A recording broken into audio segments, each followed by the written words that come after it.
Okay, first of all, I would like to say good morning to lecturer and everyone who are in our group here. And now it is my turn to do the presentation on the topic of demonstration method. Okay, content, we have 4 points. First one is definition. The second one is characteristics of demonstration method. The third one is steps of demonstration method. And the last one is how to make demonstration method work successfully. Okay, definition. Before we start to discuss about this, we need to understand or we need to know or identify the definition of the word demonstration. Demonstration means to perform an activity. So demonstration method is you can say the method or the way that the teachers uh, models or acts as a model for the students. Or we can say it is a practical way of teaching that teachers perform an activity to teach the students. So the question is, when should demonstration method be applied? Or when should the teachers apply demonstration method for the students? As Mr.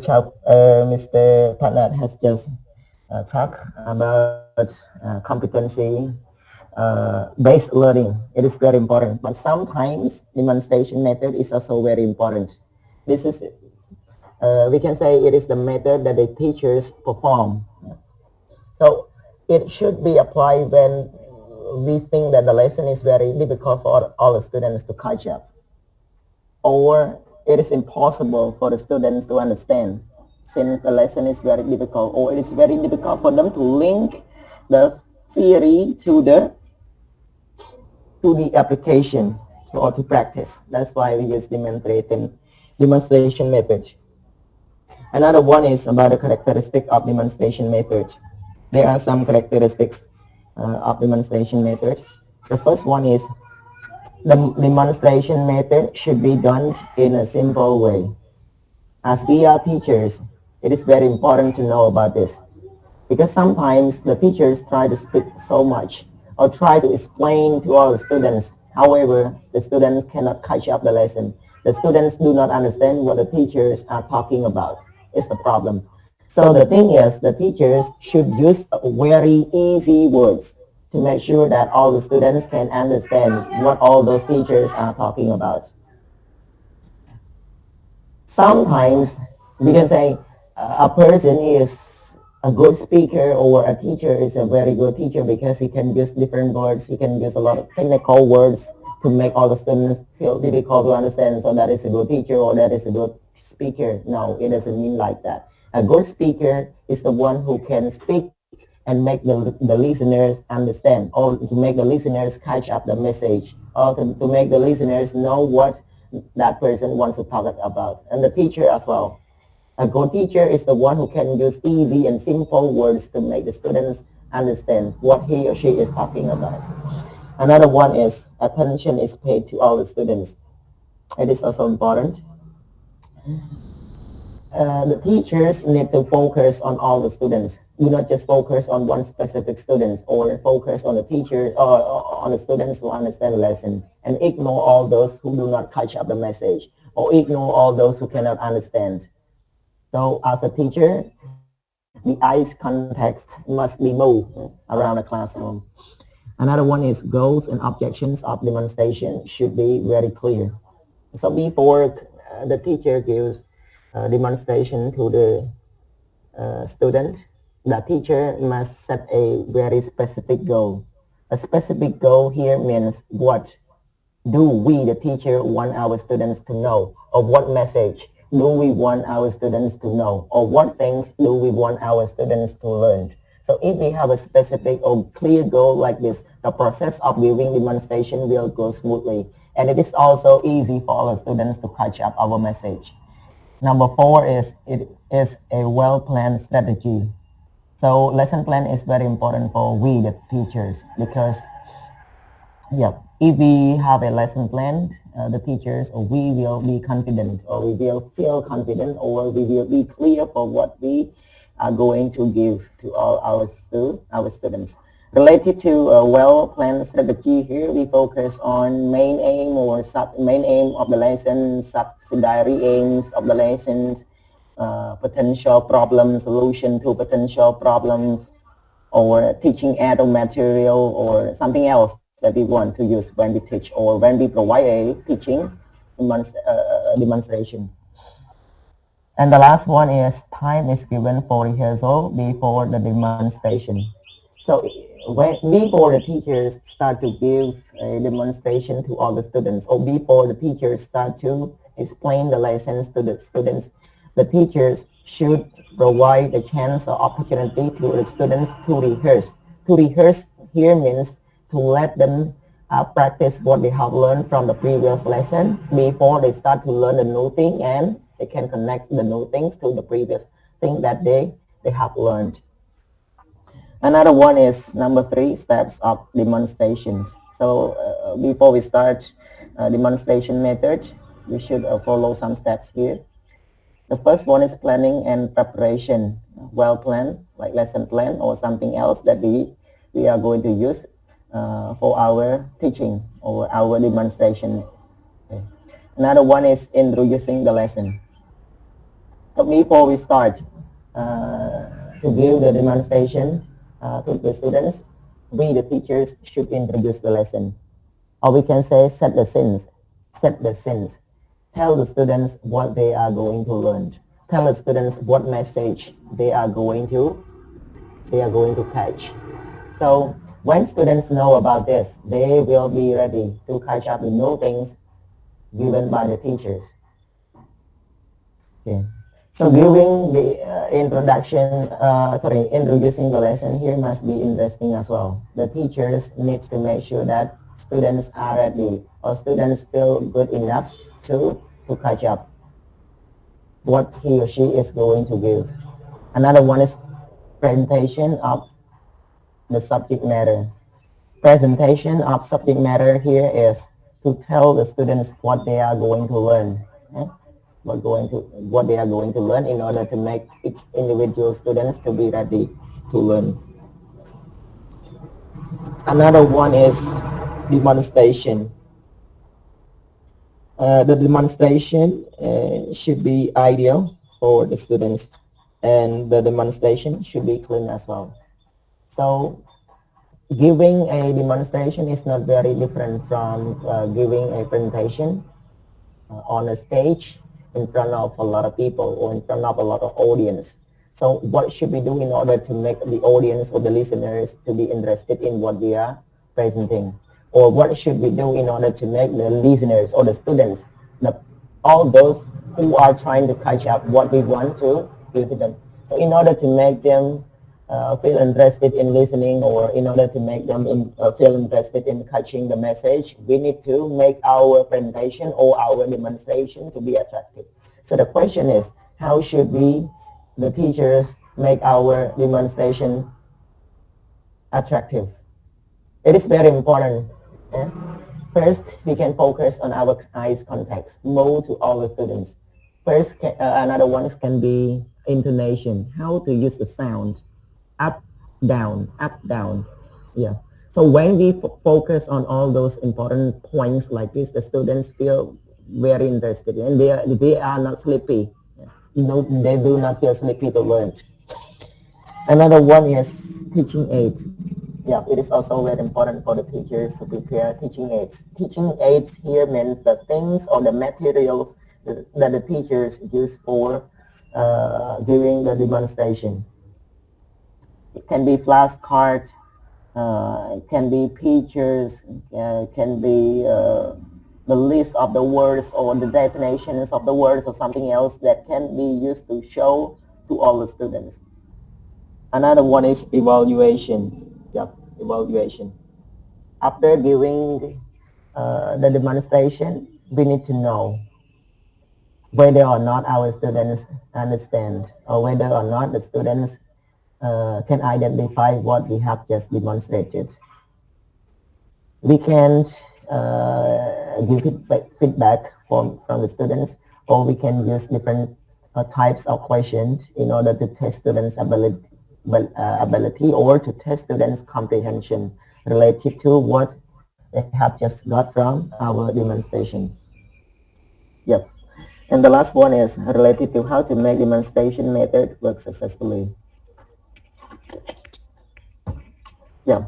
Uh, there are a lot of, we can say we learn about the characteristics of demonstration or the steps of demonstration. We learn about two important things. The last one is uh, how to make demonstration work successfully. If we do not know, we might not be successfully for our demonstration. First, the object display for demonstration should be visible to all the students. It is very important as we are the teachers. So first, we focus on the teaching aids or the materials that we use to show all the students. It must be visible, not only for all the students who sit in the front who can see, not only for all the students who sit in the middle of the class who can see, but also all the students. Even the students at the back, they can see what we show them clearly. Another one is related to how to use the sound, the voice. The teacher's voice must be clear enough for the whole class to hear.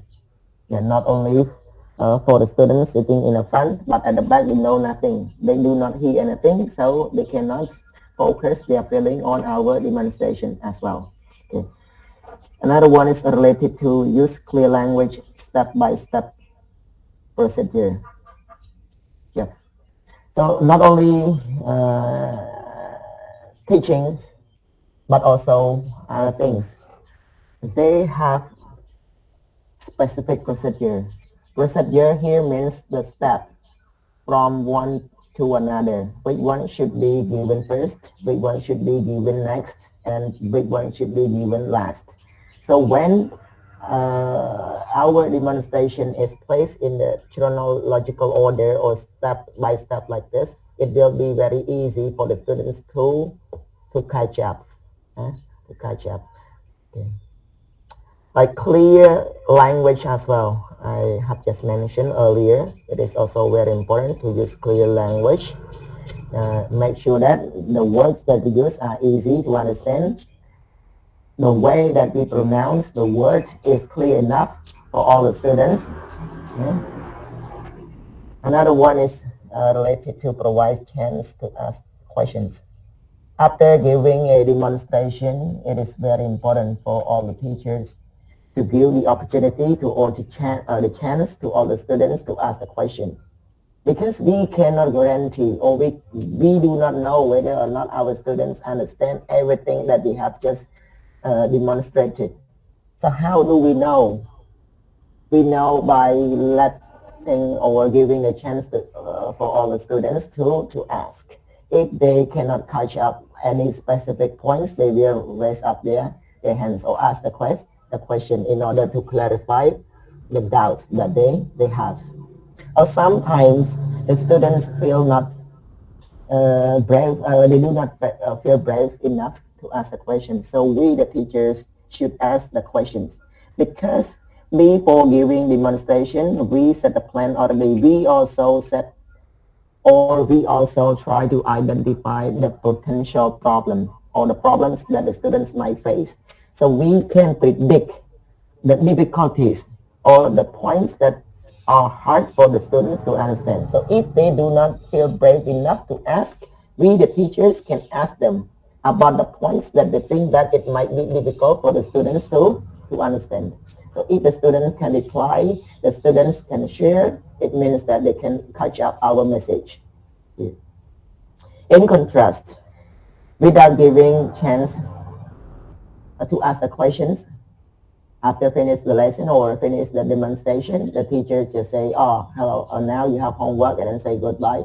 So okay, we do not know whether or not our students do, whether they understand our lesson or not. Okay, thank you so much for your attention, and this is the end of my presentation. So if you have any questions, you can raise up, and I will try my best to find a solution to all your questions. Thank you.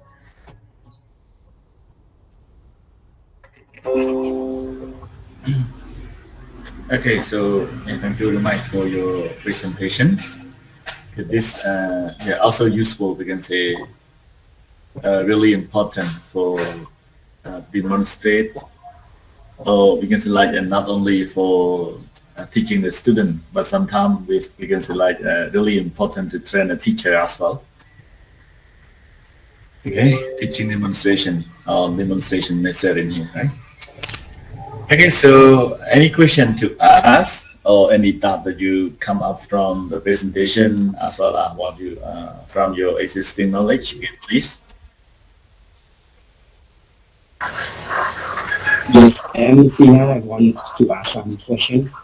Dad, can you move to the first slide? Yes.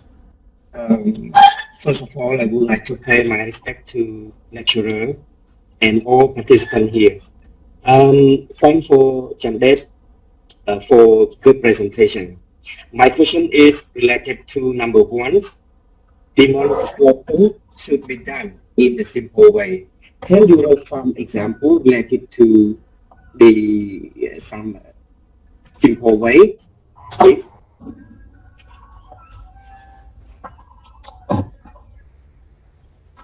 Okay, thank you so much, brother, for your question. You want the example related to demonstration should be done in a simple way. But before giving the example, I just would like to tell something related to this one. Sometimes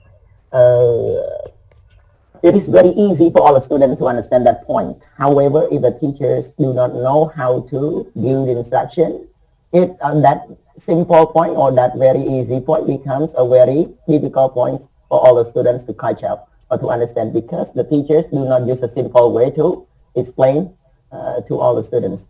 For example, we want to teach our student about one specific word. Yeah, one specific word. And that word is very easy for all the students. However, easy for them to understand. However, it is a new word. It is a new word. It is a new word. So they haven't learned about that word yet. So the easy way here means we try to make the students understand easily. For example, the word is like the word giraffe, for example. Yeah, the word giraffe. So if we want our students to know the definition of the word giraffe, what should we do?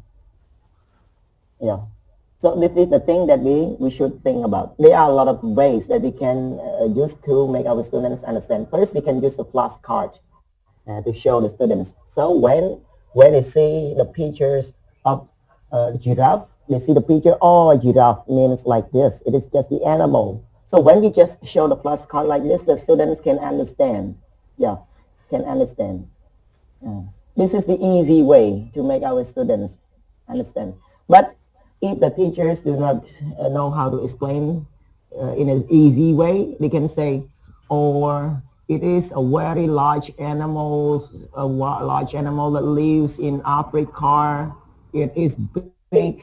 It like it's explain a lot by using a lot of difficult words. However, the students who are learning with that teacher is just over 5 or 6 years old or a very young learner to understand about all those difficult words. So even an easy word, but the students do not understand what is my teacher talking about? A large animal that lives in Africa and it like this. Oh my God, so difficult. Get it? But just show Yes. a flashcard. Oh, a giraffe. A giraffe. Oh, this animal is giraffe. Easy to understand. Okay, thank you. Yes, thank for your great explain. Yes, thank you. Okay, so any other question? Clear, clean. Clear, sir, clear. Clear and after clean. Okay. Okay, and any other question? Come on. Maybe one or two more. We will move to the next one. Okay, and after that, who ready to do presentation after Mr. Chandit?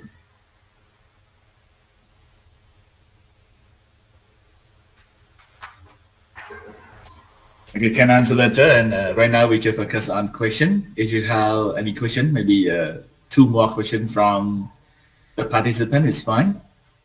Yeah, you can ask and clarify since we hope that all of the interview presentation, you may come up with some part that you can apply in your classroom in here, right? Yeah, don't be shy or do not dare to ask any question in here. So yeah, we are learning. Okay, asking and working together is the best point in here.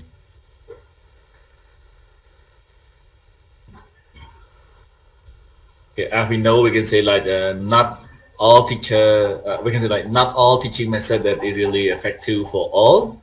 That's why we need to learn and prepare more about teaching method, teaching approach, teaching techniques that it can be applicable in your classroom to meet different style of learning of the student, to uh, meet the needs of the learner in here. Different learner, they may come up with different learning strategy and learning style. That's why as a teacher, you need to know all these things, right? Okay, any other question? No, sir, no. No, thank you.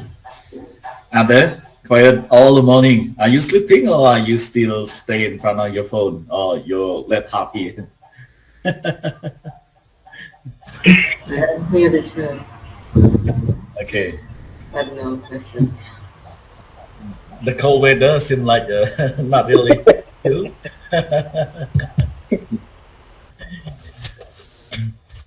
Okay, so that's it. And yeah, thank you, Mr. John Dave. I mean, your presentation is really great. That's why not many questions in here.